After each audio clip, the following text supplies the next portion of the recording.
नमस्कार, स्वागत है आपका संसद टीवी पर। मैं हूं मनोज वर्मा और आप देख रहे हैं हमारा खास कार्यक्रम कैबिनेट दिस वीक।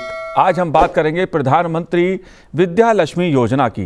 प्रधानमंत्री नरेंद्र मोदी की अध्यक्षता में हाल ही में हुई केंद्रीय मंत्रिमंडल की बैठक में पीएम विद्या लक्ष्मी योजना को मंजूरी दी गई। इस योजना का उद्देश्य गरीब और मध्यम वर्ग के विद्यार्थियों को, छात्रों को सहायता प्रदान करना है ताकि उनकी पढ़ाई में पैसा बाधा ना बने। उच्च शिक्षा का लक्ष्य गरीब और मध्यम वर्गीय परिवारों के लिए एक महत्वपूर्ण मुद्दा है। इसलिए कैबिनेट दिस वीक में प्रधानमंत्री विद्या लक्ष्मी योजना से संबंधित विभिन्न पहलुओं पर बात करेंगे।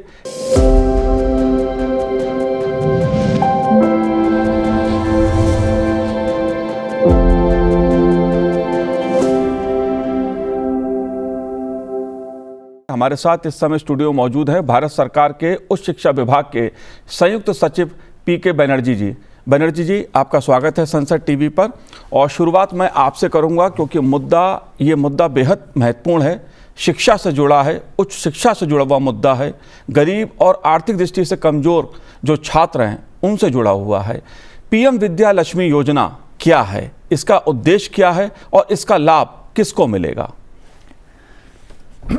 मुझे ये स्टूडियो में बुला के ये चर्चा करने के लिए मैं आप सबसे आभारी हूँ और जो दर्शक ये देख रहे हैं उनसे भी मैं अपना धन्यवाद प्रकाश करना चाहता हूँ। पीएम विद्या लक्ष्मी योजना आया है नेशनल एजुकेशन पॉलिसी का रिकमेंडेशन के अनुसार।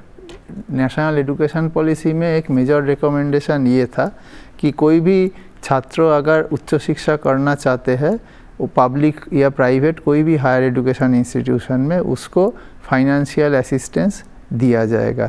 उसी का एक मेजर इम्प्लीमेंटेशन ये पीएम विद्या लक्ष्मी स्कीम है। यहाँ पे हम लोगों ने उच्च क्वालिटी का इंस्टीट्यूशंस को चयन किया है एक ट्रांसपेरेंट तरीका से, जो नेशनल इंस्टीट्यूशन रैंकिंग फ्रेमवर्क है उसके तहत। ये इंस्टीट्यूशंस में जो भी छात्र अपना मेरिट से उनको एडमिशन मिल जाएगा, वो स्टूडेंट को अगर कोई पैसा का ज़रूरत है, एजुकेशन लोन से वो पढ़ाई करना चाहते हैं, तो वो एजुकेशन लोन उनको collateral free, guarantor free education loan दिया जाएगा। तो ये कोई भी छात्र ये इंस्टीट्यूशंस में दाखिल होने के टाइम ये सुविधा ले सकते हैं। और उसके बाद ये छात्रों में जिन लोगों का इनकम, फैमिली इनकम 8 लाख रुपया से नीचे है जी, ये सभी छात्रों इंटरेस्ट सबवेंशन के लिए भी अप्लाई कर सकते हैं। और ये इन लोगों को तब 3% इंटरेस्ट सबवेंशन 10 लाख तक रुपया का लोन के वो सबवेंशन मिलेगा जी। पीके बनर्जी जी, क्या कोई पात्रता इसके लिए निर्धारित की गई है? किस वर्ग के ये छात्र होंगे और किस उच्च शिक्षा में क्या कोई संस्थान और कितने संस्थान चयनित किए गए हैं? उच्च शिक्षा संस्थान जो हम लोग चयनित किया है नेशनल इंस्टीट्यूशन रैंकिंग फ्रेमवर्क में टॉप 100 कोई भी ओवरऑल में हो या कोई भी डोमेन या कैटेगरी में हो, ये उसमें जो भी संस्थान आए हैं ये सारा ये लिस्ट के अंदर है। इसके अलावा जो NIRF में 101 to 200 रैंक के अंदर स्टेट गवर्नमेंट का जितना यूनिवर्सिटीज़ एंड इंस्टीट्यूशंस है उन लोगों को शामिल किया गया है। उसे छोड़ के सेंट्रल गवर्नमेंट का और भी बाकी जितना इंस्टीट्यूशंस है इनको भी शामिल किया गया है। ये तीनों ग्रुप मिला के 2024 का जो NIRF रैंकिंग है उसके हिसाब से 860 इंस्टीट्यूशन को शॉर्टलिस्ट किया गया है। ये इंस्टीट्यूशंस में जो हम लोगों का उच्च शिक्षा का एक सर्वे होता है, all India survey of higher education, यहाँ पे हम लोगों ने देखा है 2022-23 का जो आंकड़ा है उसके मुताबिक हर साल करीब 22 लाख बच्चा ये सारा इंस्टीट्यूशंस में दाखिल लेते हैं। तो इसके मतलब आप ये बोल सकते हैं कि ये 800 अभी का जो है इस साल ये 860 इंस्टीट्यूशन, इन लोगों में जो भी बच्चा को एडमिशन मिल रहा है ये सब लोग ये लोन का सुविधा प्राप्त कर सकते हैं। और फिर ये लोन लेने के बाद इनमें से 8 लाख तक एनुअल इनकम वाला जितना भी बच्चा है इन लोगों को 3% इंटरेस्ट सबवेंशन मिलेगा। जी। और इसमें एक और चीज़ मैं ऐड करना चाहता हूँ कि मान लीजिए ये सब इंस्टीट्यूशंस में जो बच्चा दाखिल हुआ, एजुकेशन लोन लिया और वो टेक्निकल प्रोफेशनल कोर्सेस में दाखिल हुआ है और एनुअल इनकम उनका 4.5 लाख रुपया से कम है, तो फिर उनको जो मोराटोरियम पीरियड है वहाँ का पूरा इंटरेस्ट सबवेंशन मिलता है, तो वो भी जारी रहेगा। जी। पीके बनर्जी, अगर कोई बच्चा विदेश पढ़ना चाहता है उस शिक्षा के लिए, किसी दूसरे देश में जाके शिक्षा हासिल करना चाहता है, क्या उस छात्र को भी, उस परिवार को भी ये सुविधा मिल सकती है पीएम विद्या लक्ष्मी योजना के तहत? जो इंडियन में दो चीज़ है, एक है कि जो एजुकेशन लोन, जो model education loan Indian bank association का होता है, वो मॉडल एजुकेशन लोन के अंदर कहीं पे भी जो रिकॉग्नाइज शिक्षा है वो कवर होता है, वहाँ पे देश विदेश सारा कवर होता है। लेकिन पीएम विद्या लक्ष्मी योजना जो है वो सिर्फ हमारे अपना देश में पढ़ने के लिए और हमारा अपना देश का जो इंस्टीट्यूशन है, ये दो होगा तभी इन लोगों को ये मिल सकता है। जी। पीके बनर्जी, अगर मैं बात करूं, क्योंकि उच्च शिक्षा की जब हम बात करते हैं तो एक समस्या बहुत देखने में देश में आती है, कई सालों से ये समस्या देश में एक मुद्दा बनी हुई है, जन सरोकार का मुद्दा है ये, कि गरीब का बच्चा जो होता है वो उच्च शिक्षा हासिल करना चाहता है, उसके सपने होते हैं, लेकिन शिक्षा व्यवस्था इतनी महंगी है उच्च स्तर पर कि वो अपने सपनों को पूरा नहीं कर पाते हैं। ऐसी मध्यम वर्ग के जो बच्चे होते हैं उनके सामने भी, परिवारों के सामने भी ये चुनौती होती है। प्रधानमंत्री नरेंद्र मोदी उच्च शिक्षा में सुधार की बात कहते रहे हैं, सस्ती शिक्षा, अच्छी शिक्षा हर बच्चे को मिले देश के, ये उनका उद्देश्य रहा है। आप इस मुद्दे को कैसे देखते हैं, क्योंकि ये मुद्दा जो है वो आम जनता से जुड़ा मुद्दा है। मानव संसाधन विकास मंत्रालय जो रहा है उसने भी इस दिशा में बहुत काम किया था, और शिक्षा से संबंधित जो विभाग हैं वो चाहे राज्यों के हों या देश का अपना मंत्रालय हो, ये कंसर्न एक रखता है आम आदमी से। आप कैसे देखते हैं इस पहलू को? उच्च शिक्षा में जो फीस है इंस्टीट्यूशन अपना जो रिक्वायरमेंट है उसके हिसाब से तय करते हैं। तो जो गवर्नमेंट इंस्टीट्यूशंस है, गवर्नमेंट इंस्टीट्यूशन में सरकार, बहुत सारे इंस्टीट्यूशन में सरकार से डायरेक्ट ग्रांट्स भी दिया जाता है ताकि ये उच्च शिक्षा ठीक तरीके से कर पाए। उसके लेकिन ये जितना भी ग्रांट्स है सारा सभी चीज़ का एक लिमिट है, तो उसी हिसाब से कितना ग्रांट जा रहा है उस सारा देख के अपना इंस्टीट्यूशन एक फ़ी तय करता है। तो ये फीस जो तय होता है उस हिसाब से ही सबको देना पड़ता है, गवर्नमेंट हो प्राइवेट हो कहीं पे भी। तो लेकिन हम लोग विद्या लक्ष्मी स्कीम लाने का मूल जो ओवरआर्चिंग फिलोसफी अगर हम बोलना चाहते हैं कि लोन लेने के टाइम हमें गारंटर चाहिए होता है, कोई कोलैटरल चाहिए होता है, जिसके लिए हमें अपना माँ बाप पे डिपेंड करना पड़ता है। अगर उनके पास कुछ ज़मीन जायदाद, फिक्स डिपॉजिट ये सब है तभी वो कोलैटरल दे पाएंगे। अगर कोई उनका जान पहचान में कोई बड़ा आदमी है तभी कोई थर्ड पार्टी गारंटी होगा। लेकिन अभी हम लोग ये सोचा है कि स्टूडेंट अगर अच्छा है तो उसको अच्छा इंस्टीट्यूशन में अपने मेरिट पे दाखिला मिल चुका है, तब वो अपना इंस्टीट्यूशन में दाखिल होके अपना सारा एग्ज़ाम पास करके उसके बाद नौकरी कुछ दिन करके जब रिपेमेंट का टाइम आएगा वो अपना पैर पे खड़ा होके वो रिपे करेगा। उसके लिए उसका पिताजी माताजी के ऊपर कोई प्रेशर आना नहीं चाहिए। तो इसीलिए कोलैटरल फ्री और गारंटर फ्री लोन प्रोडक्ट हम लोग इंट्रोड्यूस किया है ताकि कोई भी बच्चा, वो जितना भी गरीब हो, क्योंकि वो मेरिटोरियस है, उसका अपने ऊपर भरोसा है, हमें भी उनके ऊपर भरोसा है कि वो बाद में जाके ये पैसा अपना स्ट्रेंथ पे उसको रिपे कर पाएंगे।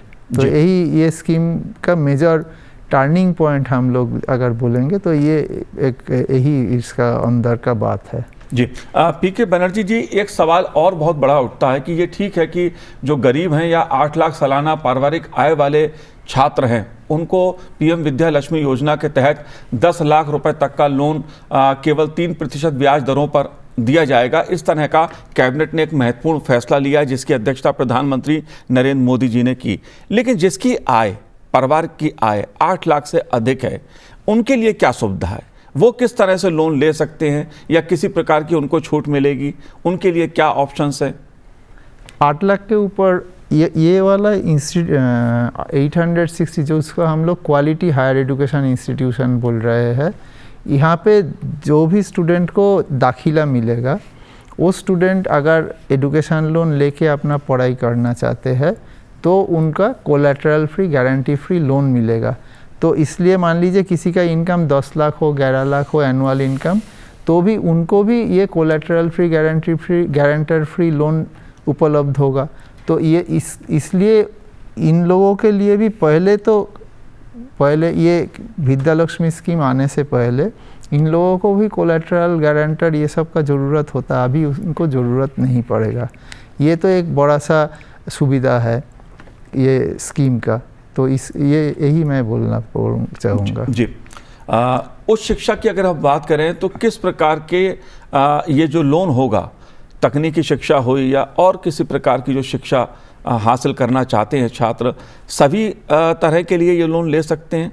सभी तरह की उच्च शिक्षा हासिल करने के लिए ये 860 इंस्टीट्यूशंस में जो कोर्सेस है, सभी कोर्सेस के लिए ये लोन ले सकते हैं।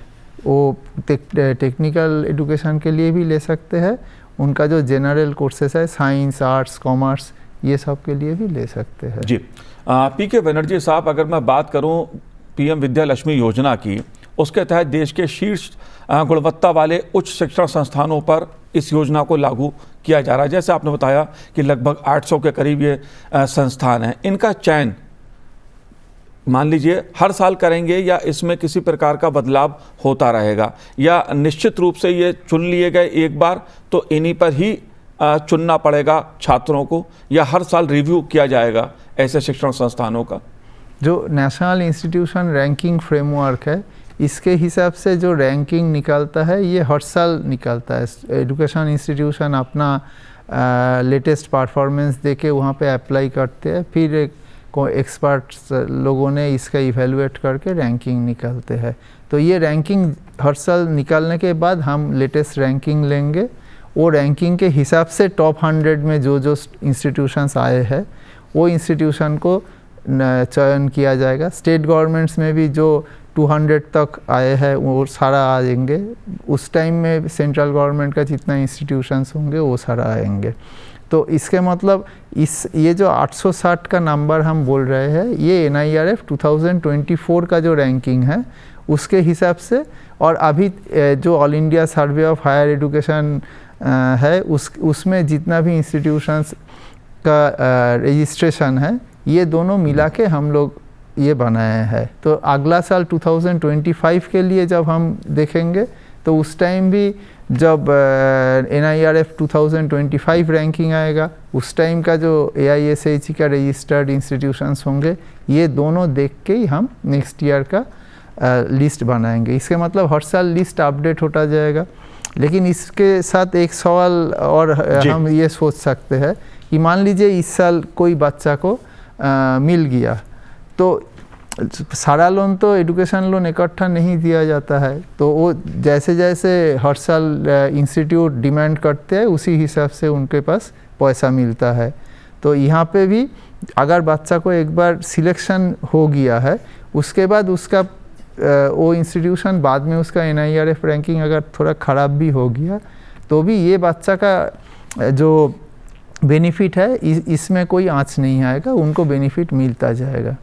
जी, एक महत्वपूर्ण बात यह कि PM विद्या लक्ष्मी योजना के बारे में कहा जा रहा है या माना जा रहा है कि ये राष्ट्रीय शिक्षा नीति 2020 का विस्तार है। तो राष्ट्रीय शिक्षा नीति की जब हम बात करते हैं, नई शिक्षा नीति की बात करते हैं, जो प्रधानमंत्री नरेंद्र मोदी के मार्गदर्शन में जिसको लागू किया गया, इसके पीछे उद्देश्य क्या है और कैसे ये विस्तार है उस राष्ट्रीय शिक्षा नीति का? राष्ट्रीय शिक्षा नीति का एक मेजर गोल ये था कि हमारा जो ग्रॉस एनरोलमेंट रेशियो है हायर एजुकेशन, उसको अच्छा करना चाहिए। ग्रॉस एनरोलमेंट रेशियो अभी हमारा लेटेस्ट सर्वे के हिसाब से 30% से आसपास है। उसको हमारा गोल है 2035 तक 50% में लेके जाना। तो ये 30 से 50 में लेके जाने के लिए हम लोगों को ये चाहिए कि जितना भी बच्चा सेकेंडरी हायर सेकेंडरी एजुकेशन ख़त्म कर रहा है उसमें ज़्यादा से ज़्यादा सारा बच्चा हायर एजुकेशन में आए। तो किसी को भी पैसा के कारण अगर काम करने के लिए किसी और कारण से हायर एजुकेशन छोड़ के जाना पड़ेगा, तो फिर ये इसलिए विद्यालक्ष्मी योजना जो है वो उनके लिए एक उम्मीद लाएगा कि वो अपना तरीके से लोन लेके अपना पढ़ाई आगे कर सकते हैं। क्योंकि एक बहुत बड़ा चीज़ है कि कॉलेज का फ़ी सिर्फ एक ही चीज़ नहीं है, बच्चा को अपना हॉस्टल, मेस, सारा सब कुछ का खर्चा लगा के ही ये एजुकेशन लोन का पैसा तय किया जाता है। तो इसलिए ऐसा नहीं कि सिर्फ कॉलेज का फ़ी के लिए लोन मिल रहा है, बाकी के लिए चिंता अपना करना पड़ेगा, ऐसा नहीं है। ये सारा के सारा ही यहाँ पे कवर होगा। जी बनर्जी साहब, अगर मैं बात करूँ राज्यों की भूमिका की, क्योंकि सरकार, केंद्र सरकार कोई भी योजना बनाती है उसका क्रियान्वयन राज्यों के द्वारा ही होता है। राज्यों की भूमिका को आप कैसे देखते हैं? शिक्षा तो केंद्र राज्य सबके लिए है इकट्ठा, तो इसलिए सभी चीज़ में केंद्र राज्य सबको मिलके इकट्ठा चलेंगे, तभी एक्चुअली देश का तरक्की होगा, सारा स्टूडेंट का बेनिफिट मिलेगा। एक राज्य के लिए भी एक तो है कि जितना भी इंस्टीट्यूशन यहाँ पे आ रहे हैं, ये जानकारी सारा स्टूडेंट्स के पास पहुँचना सबसे पहले बहुत ज़रूरी है। तो हम लोग जो लिस्ट है, ये लिस्ट तो हम निकाल ही रहे हैं। हम स्टेट गवर्नमेंट्स का जो उच्च शिक्षा विभाग है उन लोगों को चिट्ठी भी लिख रहे हैं कि आप अपना स्टूडेंट्स को बताइए कि ये स्कीम अवेलेबल हुआ है, आपका स्टूडेंट इसका लाभ उठा पाए। सिर्फ उच्च शिक्षा विभाग नहीं, स्कूल एजुकेशन विभाग जो है राज्य सरकार का, वहाँ पे भी जो पर्टिकुलरली जो 11-12 का स्टूडेंट्स है, उसी टाइम में उन लोगों के पास अगर ये इन्फॉर्मेशन पहुँच जाए कि ये जो 860 इंस्टीट्यूशन है, आप लोग इतना मेहनत करके अपना जॉइंट, IIT, फिर क्लैट, CUET, ये सब एग्ज़ाम दे के वहाँ पे अगर आपको चांस मिल गया, तो उसके बाद ये वाला स्कीम का लाभ आप उठाइए और मतलब बिना सोचे उस इंस्टीट्यूशन में, अच्छा इंस्टीट्यूशन को आपको दाखिला मिल गया तो वहाँ पे पढ़ाई करने के लिए जाइए। इसी में देश में सभी का अच्छा होगा। जी बनर्जी साहब, अगर PM विद्यालक्ष्मी योजना के तहत कोई छात्र आवेदन करना चाहे सस्ते ऋण के लिए, लोन के लिए, तो वो कहाँ करे? क्या कोई किसी प्रकार का पोर्टल बनाया गया है? किस प्रकार आवेदन कर सकते हैं? एक विद्यालक्ष्मी पोर्टल जिसको हम लोग और भी डेवलप कर रहे हैं, तो विद्यालक्ष्मी पोर्टल में स्टूडेंट्स एजुकेशन लोन का एप्लीकेशन दे सकते हैं। और वो एजुकेशन लोन का सिर्फ एप्लीकेशन नहीं, वो स्टूडेंट खुद चूज़ भी कर सकते हैं कि वो कौन सा बैंक में वो लोन लेना चाहते हैं। और वो एप्लीकेशन होने के बाद बैंक उसको प्रोसेस करके अपना लोन का जो है सैंक्शन वगैरह देंगे। इसी पोर्टल को अभी हम लोग फर्दर डेवलप इस तरीके से कर रहे हैं कि अभी जो एजुकेशन लोन एप्लीकेशन के लिए जितना फील्ड एक बच्चा को इन्फॉर्मेशन देना पड़ेगा, उसको हम घटाने का कोशिश कर रहे हैं, ताकि करीब 2 पेज का एक एप्लीकेशन फॉर्म हो, उसके अंदर पूरा काम हो जाए। और फिर उसके बाद इसी के तहत वो अपना जो इंटरेस्ट सबवेंशन वाला हिस्सा है उसका भी एप्लीकेशन कर पाए, वो भी बाद में वो ट्रैक कर पाए। जी बनर्जी साहब, अगर बात मैं राज्यों के हिसाब से करूं, क्यों मैं राज्यों की बात इसलिए कर रहा हूं कि जब उच्च शिक्षा की बात होती है या सामान्य शिक्षा की भी बात, प्राथमिक शिक्षा की भी बात होती है, हालांकि देश में साक्षरता की दर बढ़ी है। केंद्र सरकार ने जो योजनाएं शुरू की हैं उसके चलते जो नई शिक्षा नीति आई है वो रोजगार उन्मुखी हो, इस पर जोर दिया गया है। लेकिन अलग अलग राज्यों की अलग अलग तस्वीर उभर के सामने आती है शिक्षा को लेकर। आपको लगता है कि जो PM विद्यालक्ष्मी योजना है, प्रधानमंत्री विद्यालक्ष्मी योजना है, वो देश में जो अलग अलग राज्य हैं, हो सकता है केरल में शिक्षा की दर अच्छी हो, लेकिन हो सकता है किसी राज्य में शिक्षा की दर उतनी अच्छी नहीं हो पा रही हो। आपको लगता है इस योजना से देश में जो विद्यार्थी हैं, जो छात्र हैं, उनको समान अवसर मिलेंगे उस शिक्षा प्राप्त करने के? ये विद्यालक्ष्मी योजना के एक तो है कि जो एजुकेशनल इंस्टीट्यूशन है ये सभी स्टेट्स में डिस्ट्रीब्यूटेड है, ऐसा नहीं कि ये 2-4 स्टेट का ही इंस्टीट्यूशन है। तो इसीलिए सभी स्टेट का स्टूडेंट्स को ये तो मिलेगा ही, एक ये हुआ। दूसरा है कि जो हम लोग यहाँ पे 8 लाख तक इनकम वाले लोगों को इंटरेस्ट सबवेंशन बेनिफिट दिया। ये ऑल इंडिया बेसिस पे 1 लाख का एक नंबर दिया गया है। यहाँ पे जो भी स्टेट का पॉपुलेशन है उस हिसाब से उसको डिस्ट्रीब्यूट किया जाएगा। तो जो स्टेट में ज़्यादा स्टूडेंट्स है, जहाँ पे 18 to 23 एज ग्रुप का पॉपुलेशन ज़्यादा है, तो उसी स्टेट में ये बेनिफिट ज़्यादा मिलेगा। जहाँ पे कम है वहाँ थोड़ा उसी प्रोपोर्शन में ही आएगा। तो इसीलिए सभी स्टेट्स में इसका बेनिफिट मिले, इसके लिए हम लोग अभी से उसका ध्यान रखा है। जाहिर सी बात है, प्रधानमंत्री जो विद्या लक्ष्मी योजना है वो उच्च शिक्षा का लक्ष्य गरीब और मध्यम वर्गीय परिवारों के लिए एक महत्वपूर्ण मुद्दा है और उनके लिए एक नया दरवाज़ा खोलती है उच्च शिक्षा के लिए। पीके बनर्जी जी, आपने हमसे बात की, संसद टीवी से बात की, बहुत बहुत शुक्रिया, बहुत बहुत धन्यवाद हमसे बात करने के लिए। तो आज इस कार्यक्रम में इतना ही, मुझे दीजिए आज्ञा, नमस्कार।